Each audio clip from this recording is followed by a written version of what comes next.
What if you became a gladiator in Rome for one day?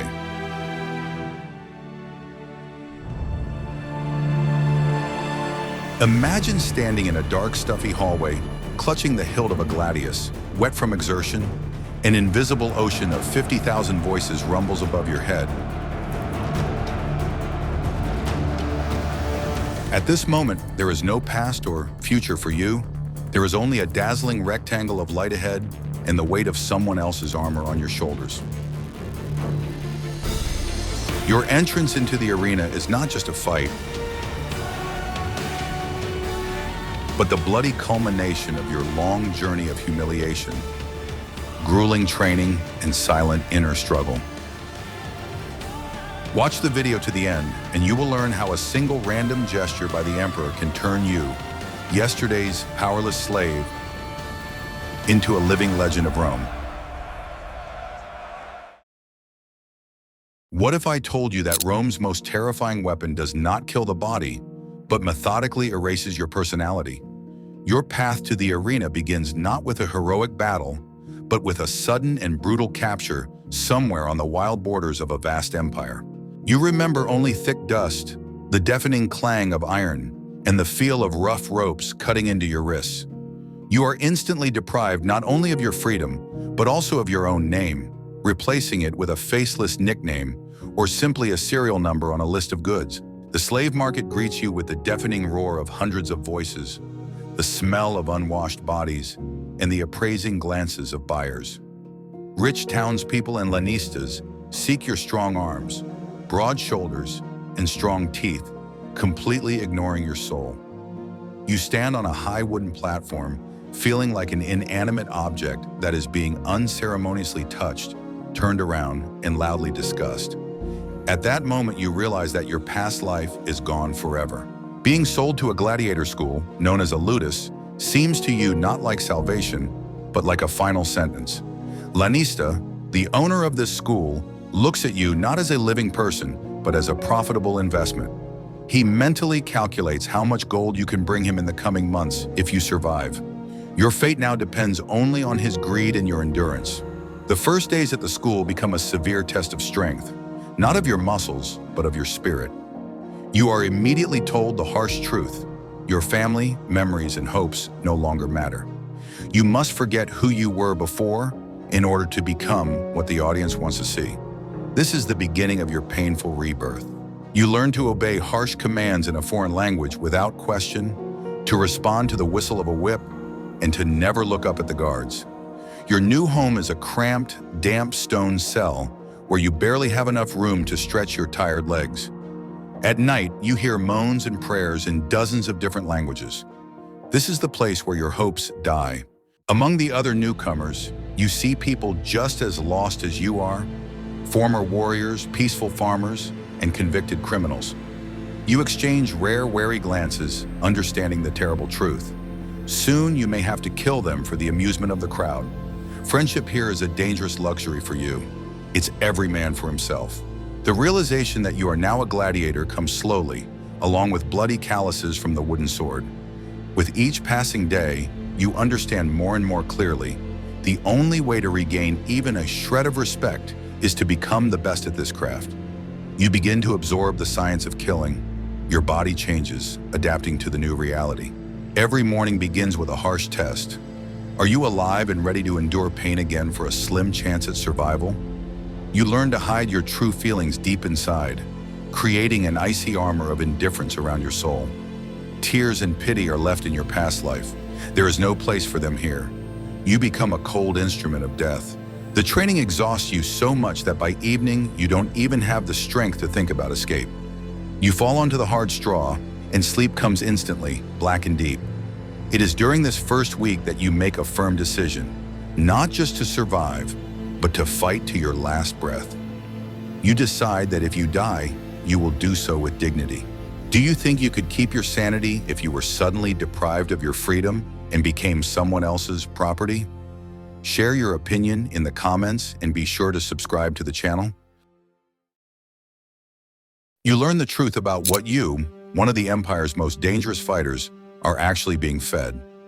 Ludus is a surprisingly strange place for you, where strict prison discipline is combined with physical care that any free poor person would envy. Your owner, being a shrewd businessman, understands a simple truth perfectly well. If you are hungry, weak, or sick, you will not be able to put on a good bloody show and bring in profits. That is why they invest in you like they would in a thoroughbred racehorse.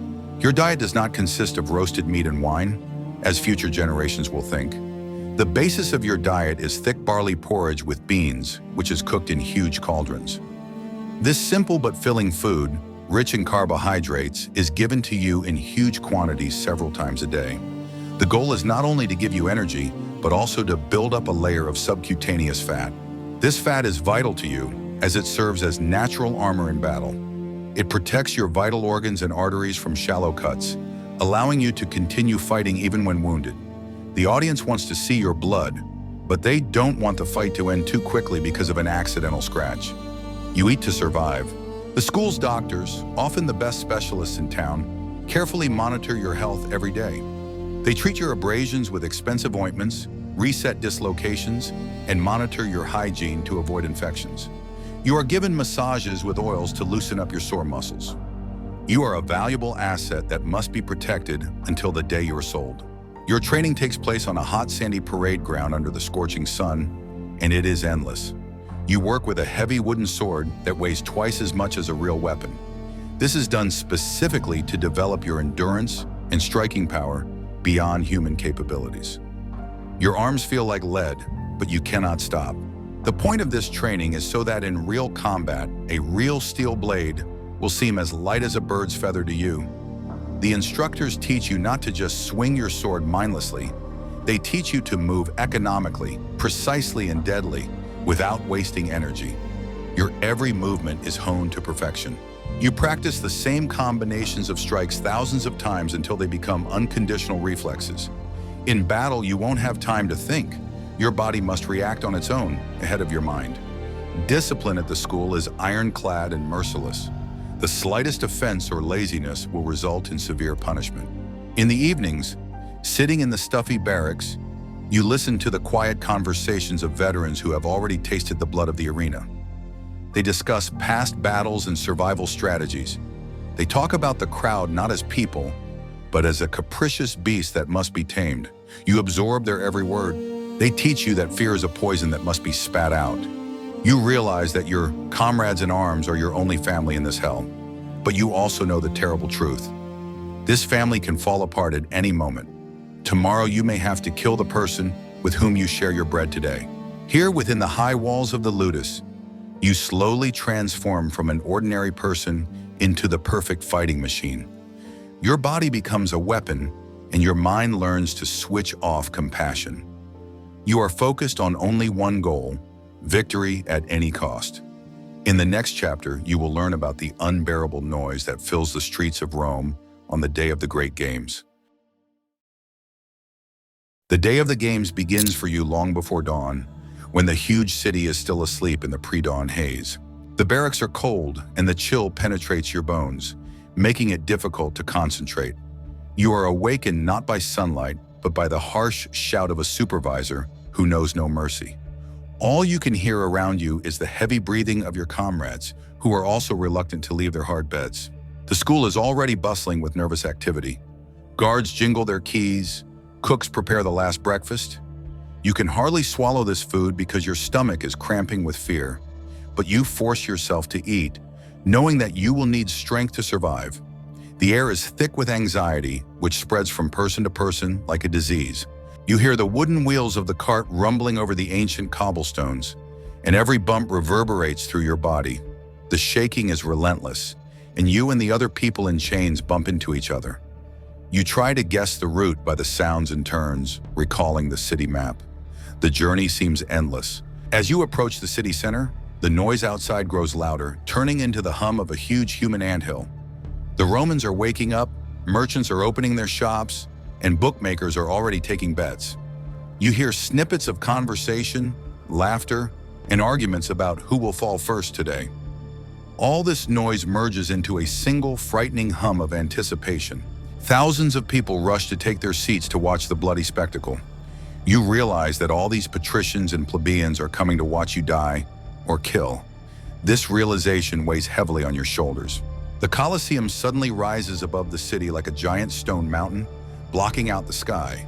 Its scale overwhelms your will, making you feel insignificant. The white travertine stone seems cold and lifeless to you. This marvel of engineering was created for one purpose: to kill you for the amusement of the crowd. Its powerful walls, decorated with statues, seem indestructible. Sculptures of gods stand in the arches, staring impassively at you. This structure is indifferent to the fates of thousands of unfortunate people. You feel like a grain of sand in the face of this colossus. The carriage stops at an inconspicuous service entrance. There are no solemn marches here, only the business-like bustle of the guards. You are led outside under escort. The soldiers look at you not as a human being, but as inventory that needs to be delivered according to the inventory list. You pass through the massive gates, feeling the walls cut you off from the world. The creak of the hinges sounds like a death sentence. The sunlight remains behind, giving way to the flickering of torches. Your hope of escape melts away. Inside the amphitheater, there is a smell of dampness, wild animals, and old fear ingrained in the stone. The walls here are saturated with the sweat and blood of those who walked this path before you. The smell hits your nose, making you feel nauseous. You see cages with tigers and lions pacing in the darkness. The animals are irritated by the confinement, their eyes burning with rage. They have been deliberately starved to make them aggressive. Their hunger is part of the plan. Dozens of servants rush past you, carrying props and food for the audience. Workers drag scenery to create the illusion of another world on the sand. None of them even notice you. This whole machine runs smoothly, like clockwork. To them, you are just another actor in an endless play, expendable material. They bet on your death as casually as they discuss the weather. This indifference hurts you more than hatred. You try not to look at others so you don't see your own fear reflected in their eyes. The sight of a comrade's trembling hands can break your will. All you have left is your training. If you like immersing yourself in the atmosphere of antiquity, don't forget to like this video right now. Want to know the secret that helps you cope with the treacherous trembling in your hands before a deadly battle? You are in Hypogum, the huge underground labyrinth of the Colosseum. It is a separate world of shadows, sharp sounds, and unbearable anticipation. It is a complex engineering complex hidden under the wooden floor of the arena, where mechanisms and elevators operate. Eternal twilight reigns here, dispelled only by rare oil lamps smoking the ceiling. Here, in cramped cells and dimly lit corridors, you spend your last hours before the fight. You try to sleep, but more often than not, you just sit staring into space. The air around you is thick with tension that you can cut with a knife. In this place, the boundaries between the past and the future are blurred for you, leaving only the endless present. Everyone copes with this pressure in their own way, but fear is your constant companion. It unites you with newcomers and veterans alike. From above, through the thick wooden floor of the arena, you can hear the muffled but powerful roar of the crowd. Sand and fine dust, kicked up by the feet of those fighting above, fall on your head through the cracks between the boards. The noise is like an approaching storm or a mountain collapse that makes the walls shake. The sound penetrates your soul, reminding you of thousands of eyes thirsting for your blood. You hear the pounding of thousands of feet, the piercing sounds of trumpets, and the shouts of commanders. Sometimes the noise subsides and then you hear only isolated cries of pain, which is even more terrifying. You grip the hilt of your sword, your only friend and protector for the next hour. You have no one else to hope for. Even the gods seem deaf here. Around you, other gladiators warm up, trying to warm their muscles in the cold dungeon. Someone makes sharp lunges into the air, fighting an invisible opponent. Others fervently pray to their distant gods, whispering words in their native language. Here you can hear dialects from all corners of the empire, from cold Britain to hot Africa. Some just sit, lost in thought. These people are mentally saying goodbye to life or remembering loved ones they will never see again. The atmosphere is electrified with the anticipation of imminent bloodshed. The air seems thick and sticky, making it difficult to take a deep breath. Some people joke nervously, trying to hide their sticky fear behind rough laughter. This laughter sounds unnatural, echoing eerily off the walls. Your mentor reminds you of the tactics, but his words are drowned out by the noise. At this moment, any advice seems distant to you, Because in the arena, instincts will decide everything. His voice reaches you as if through cotton wool, because all your attention is focused inward. The world around you loses its clarity. Your senses are sharpened to the limit. You try to control your breathing by taking deep breaths. It's the only technique that can calm your inner storm. You need to calm your wildly beating heart and stop your knees from shaking. Your body resists, wanting to run away, but your mind forces it to stand. Panic is a more formidable enemy than a man with a sword.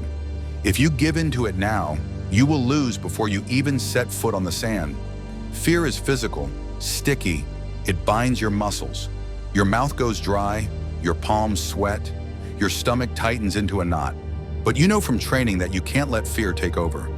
You know how to use that energy, turning it into strength. Your secret is to turn animal terror into cold, calculated rage. You awaken the predator within you, for whom killing is a means of survival. Despite the presence of dozens of people, here you die alone. Neither friends nor mentors will walk this path for you. Your fate is in your hands alone. The crowd craves a show, the emperor waits, and you just want to live to see the evening. You wait for the signal like a condemned man on the scaffold. Soon the mechanisms of the lift will creak, and a bright light will blind you, heralding the beginning of the end. In the next chapter, you will learn how a fighter feels when he sees his comrade fall. You stand at the very bars separating the gloomy dungeon from the sun-drenched exit to the arena. Right now, a fight is taking place there, which you watch with bated breath. Your friend with whom you shared porridge and a place on a hard bunk just this morning is fighting for his life. Opposing him is an experienced Myrmidon, a huge fighter in heavy armor. You see your comrade's every move, trying to anticipate his actions one step ahead. He moves quickly, trying to keep a safe distance and look for gaps in his opponent's solid defense. Every move he makes is painfully familiar to you from training at school. You know all his favorite feints, tricks, and habits. The crowd above roars, demanding more action, demanding a real bloody spectacle. This constant noise weighs on your psyche more than any physical blow, throwing you off your rhythm. You see your friend get distracted or tired for a second, missing a feint with his shield. He loses his balance on the slippery sand and is exposed for a moment. This fateful second is more than enough for an experienced opponent to deliver a decisive, crushing blow. The blow knocks your comrade off his feet, throwing him backwards. He falls heavily onto the sand, raising a cloud of dust, and drops his sword. It's over. You see him raise his hand with his finger extended, acknowledging his complete defeat. You grip the cold iron bars of the cage so tightly that your knuckles turn white, but you cannot look away. The judge looks at the box of the game organizer. The entire huge amphitheater freezes in anticipation of the verdict, on which a man's life depends. A ringing silence hangs in the air. The crowd roars, expressing its opinion with furious shouts and gestures. They decide the fate of a living person in a fraction of a second, guided only by their whims. You see your friend's body tense up on the sand. He can't change anything. He can only wait for the verdict. The verdict is delivered mercilessly quickly. To the approving, joyful roar of the stands, your friend is finished off with a short blow. Special servants wearing masks of the demon Karen run into the arena to carry away the body. They drag him by his feet like a broken, useless doll. Other servants with rakes quickly smooth out the blood-stained sand, hiding the traces of the recent struggle. They prepare the stage for the next pair, as if nothing tragic had happened. For the audience, your friend's death is just a passing episode, a short pause before the main course. You feel everything inside you tighten into an icy lump as you realize the cruel reality. Human life in this arena is incredibly fragile and worthless. Now you know for sure, no amount of training can guarantee salvation from evil fate. It's your turn. You hear your name. The heavy gates creak open before you, revealing a path into the unknown. Mechanisms activate somewhere deep within the walls, and the massive grate rises upward. Bright, blinding sunlight hits your face, forcing you to instantly squint in pain. After long hours in the dim light of damp dungeons, this light seems physically dense and hot to you. Your eyes water, and it takes seconds to adjust to the daylight. You take your first uncertain step, and deep yellow sand crunches under your feet. It was brought here especially for you from distant shores and piled up in a thick layer. This sand is not for beauty, but to quickly absorb your spilled blood without leaving puddles. At that moment, a sound wave of such force hits you that it deafens your ears. It is the voice of Rome. 50,000 people simultaneously shout, whistle, and stamp their feet, creating a vibration that you can feel even through the soles of your sandals. They welcome the new pair, anticipating the fight. You can physically feel thousands of eager eyes on you. The crowd is diverse, from senators in snow-white togas to the poor. They assess your figure, your weapons, and your gait. To them, you are just a piece of meat that must put on a show before death. From the inside, the arena seems huge, with nowhere to hide from the heat. The high walls of the stands reach up to the sky, creating the effect of a closed well. You feel like you're at the bottom, where the air shakes from the heat and screams. There are rotating rollers around the perimeter to prevent you from jumping over the fence. You can only get out of here through victory or death. Your opponent steps out in front of you, a huge veteran of many battles. His helmet glitters in the sun, hiding his face behind a fearsome mask. Muscles bulge under his skin, betraying his power. You see him checking his weapon, preparing to kill you. He strikes his blade against his shield, eliciting cheers from the crowd. In his posture, you see the confidence of a predator. The judge in a white tunic raises his staff and gives the signal. Your world changes instantly. All sounds merge into a background hum. Everything around you disappears, narrowing to the space between you and your enemy. You begin to move, carefully stepping on the sticky sand. It is treacherous, easy to slip on. The most important thing for you now is not to make a mistake in the first few seconds. Your task is not to rush headlong into attack. You need to test your opponent's defense and understand their style before striking. You begin to circle, keeping your distance. Your eyes feverishly search for weak spots in their armor. You watch his footwork, trying to predict his attack. Each block with your shield requires tremendous effort because your weapon is heavy. Your reaction must be instantaneous. The price of hesitation is your life. You hear your heavy breathing echoing inside your helmet. Sweat floods your eyes and stings your skin, but you cannot be distracted. The clang of metal is deafening.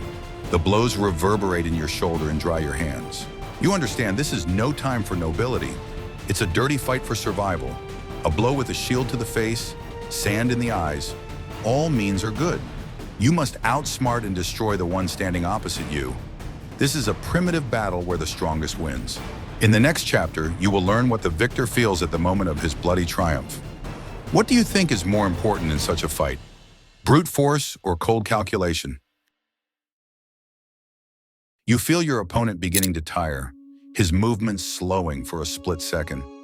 Your enemy's breathing becomes erratic, and his blows lose their former sharpness. His heavy shield drops lower and lower, exposing his shoulder and neck. This is the moment you have been patiently waiting for, wearing down your opponent.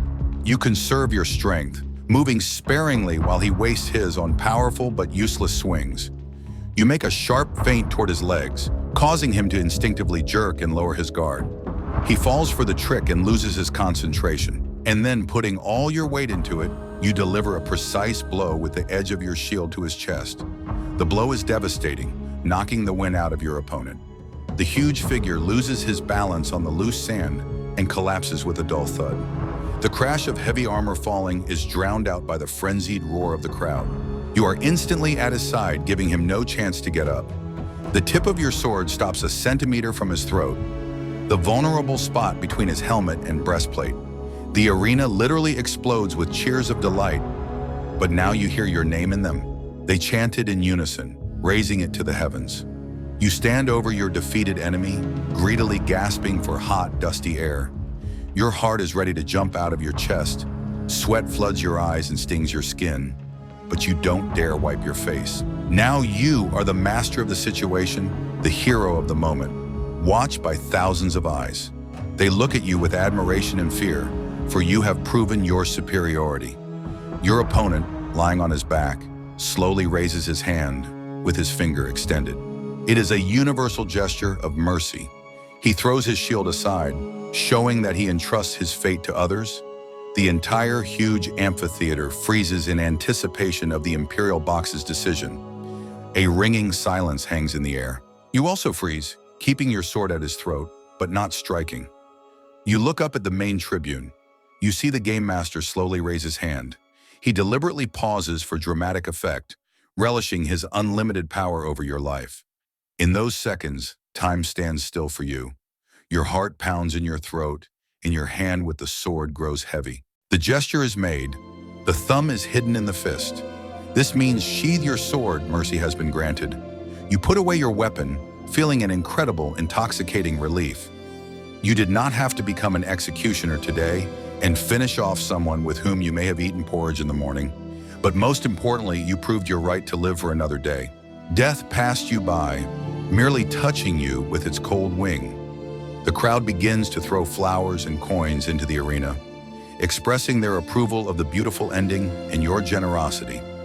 Servants bring you a palm branch, a symbol of victory that you value more than gold. You raise your arms in the air, greeting the spectators. It is pride mixed with utter devastation. The adrenaline rush subsides, replaced by leaden fatigue and pain from your bruises. Victory brings you recognition, fame, and money. You realize that today you have become something greater than a powerless slave. For a moment, you have become equal to the gods. This feeling intoxicates you more than wine. You leave the arena through the gate of life to loud applause, barely feeling your feet.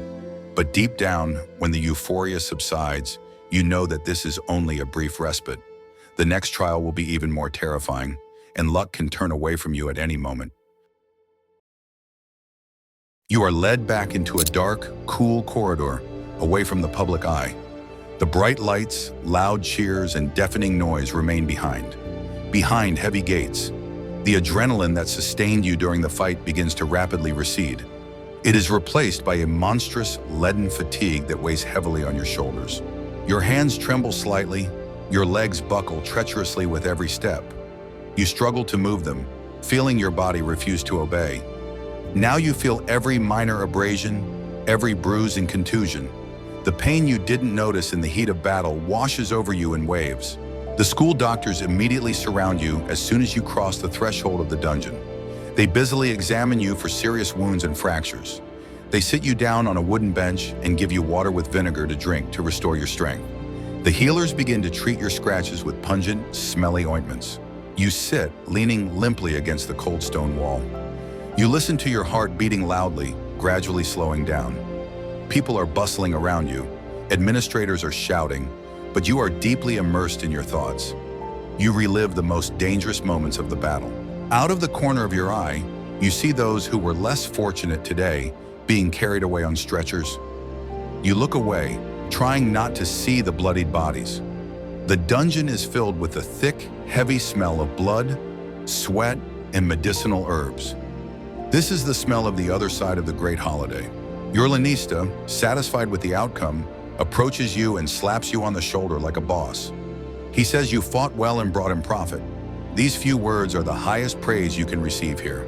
They mean that you will continue to be fed and treated. After the examination, you are taken to the bathhouse, where you can finally wash off the dirt. Hot water and thick steam help relax your muscles, which are stiff as stone.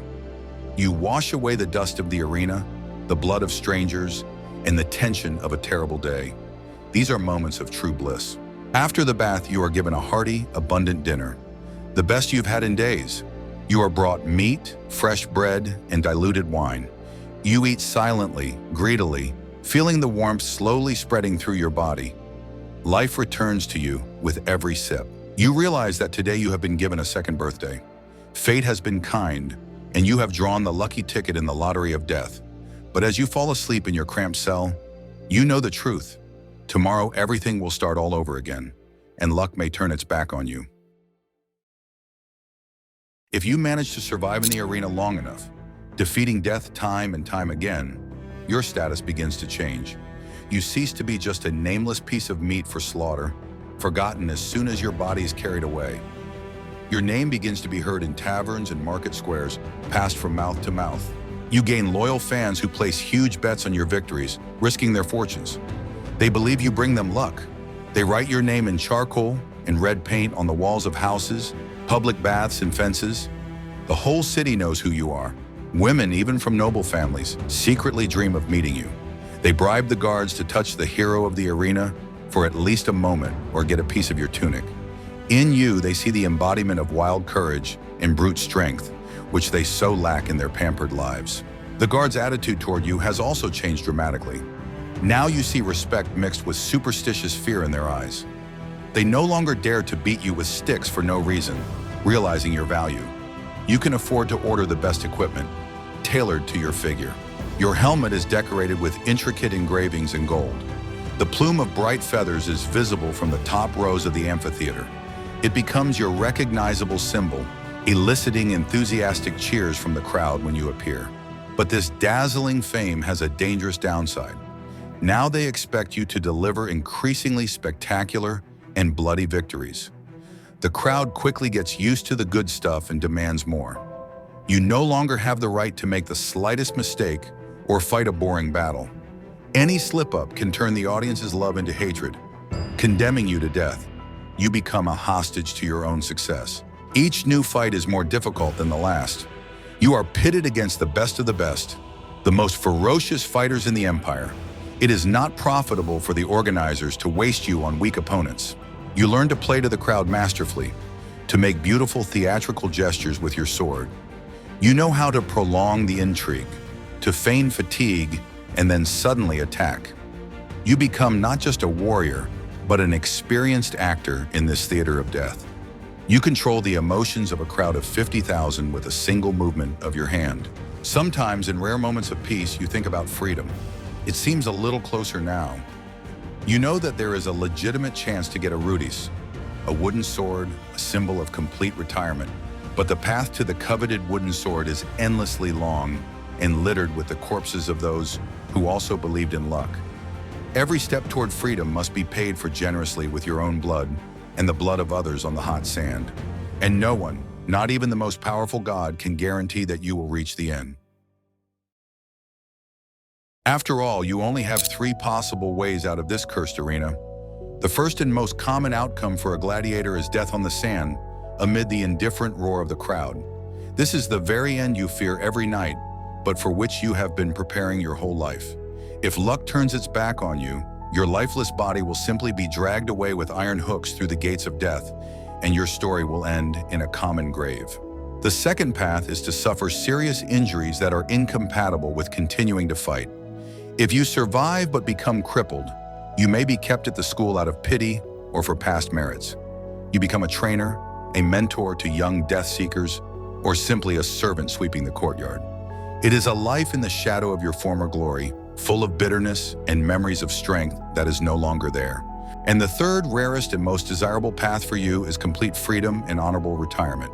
Having received the ludus, the coveted wooden sword, you become a free man and a hero envied by all. But even those few who gain freedom often cannot find their place in a peaceful world. Ordinary life proves too difficult, too quiet, and too incomprehensible for them. The arena changes your psyche forever, making you a stranger among ordinary people. You get used to the frenzied adrenaline rush, to the feeling of mortal danger every day. You are used to a clear, black and white world where there is only life and death, friend or foe. Ordinary concerns about trade, taxes, or agriculture seem unbearably petty and boring to you. Many of your comrades, having gained their freedom, remain at the schools voluntarily because they know no other life. They become bodyguards for the rich, mercenaries in private armies, or trainers. They simply don't know how to do anything else but fight and kill professionally. War has become their only profession, craft, and reason for existence. Your story may become an urban legend, whispered in taverns for years to come. Boys on the streets of Rome will play you, imitating your movements and signature moves. Or your name will be forgotten the day after your death, erased by a new spectacle. The crowd has a short memory and quickly finds new idols. But while you are alive, you remain part of this great and terrible mechanism of the empire. You are a gladiator, a man who looks death in the face every day and smiles at it. You have learned not to look down into the abyss and not to tremble with animal fear. This makes you special, different from the faceless masses in the stands. You understand the main wisdom. True victory is not killing your enemy in the arena. True victory is being able to remain human in these brutal conditions. Not turning into a wild animal, not losing your soul amid blood and cruelty. This was and is your most difficult battle. The Colosseum will stand for centuries, towering proudly over Rome as a monument to your courage and human cruelty. It will absorb thousands of stories of simple guys like you. The stones of its walls will remember your every cry, every sigh, and every drop of blood shed. Your personal battle will end someday, one way or another, but the history of the great arena will continue. It is as eternal as Rome itself and will always demand new victims. And there will always be those who, like you, are ready to step onto that scorching sand. You have come a long way from a powerless captive to a legend of the arena, understanding the price of life and death. Now, looking at the ruins of the Colosseum, you see not just stones, but the fates of thousands of people. If you had a choice, which fate would you prefer? A short life full of glory or a long life in obscurity? Write your choice in the comments. It will say a lot about your character. And be sure to subscribe to the channel so you don't miss the next journeys into the past. Your story is just beginning.